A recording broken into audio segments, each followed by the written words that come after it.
Parexcité, c'est un projet soutenu par le FUI qui consiste à travailler sur de nouveaux systèmes d'enveloppes de bâtiments, des enveloppes isolantes, des systèmes d'isolation par l'extérieur, en fait constitués d'un mortier innovant que nous avons développé ici au laboratoire.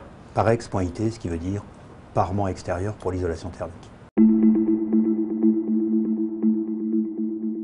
Les bâtiments représentent à peu près 40% de la consommation d'énergie en France et donc c'est très important.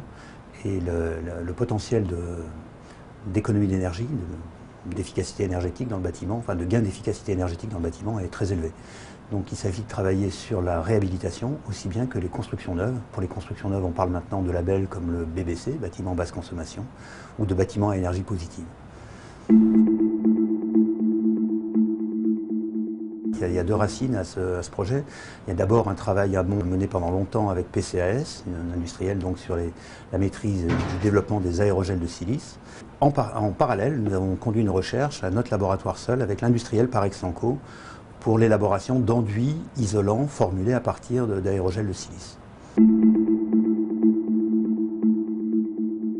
Au tout premier chef, l'industriel qui a la responsabilité du projet s'appelle Parex Group, anciennement Parexlanco.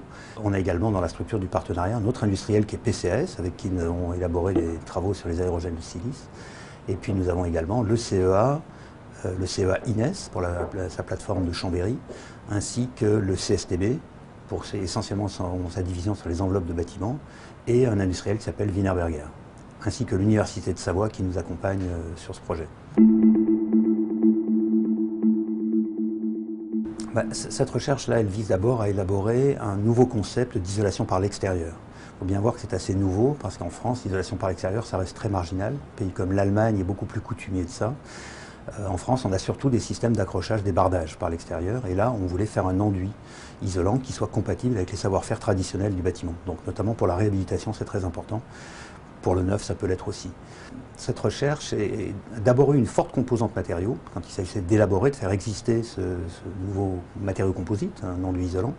Et la deuxième phase, donc, qui est maintenant cette phase de projet Parexité, est une recherche véritablement d'énergétique du bâtiment, dans laquelle on va mettre en œuvre à grande échelle, à l'échelle d'une maison pleine échelle, sur une plateforme donc, du CEA INES à Chambéry, l'enduit isolant dans une structure de bâtiment moderne pour avoir un bâtiment basse consommation.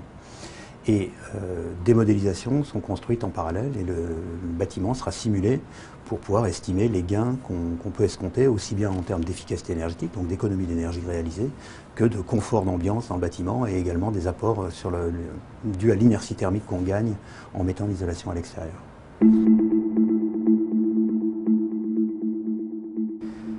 Les résultats sont de très bonne qualité puisqu'on arrive aujourd'hui à réaliser un enduit isolant par l'extérieur qui en gros il rentre dans la classe des isolants traditionnels. On ne s'attendait pas du tout à avoir un produit aussi performant. Bon, ça c'est un long développement qui a été permis par l'implication de la société Parex. Grâce également aux granulats d'aérogel qui sont fournis par la société PCAS. Mais bon, on a deux thèses de Mineparitech. La première était exclusivement de Mineparitech, la seconde, dans le cadre du projet Parexité, est partagée avec le CEA INES. Et donc ça, c'est une thèse véritablement d'énergétique sur le comportement en dynamique d'une enveloppe de bâtiment, avec notamment, on va chercher à caractériser les constantes de temps d'une paroi isolée par l'extérieur avec cet enduit, ainsi que les facteurs d'amortissement et ce genre de choses. En plus de, bien entendu, la consommation d'énergie à laquelle on arrive.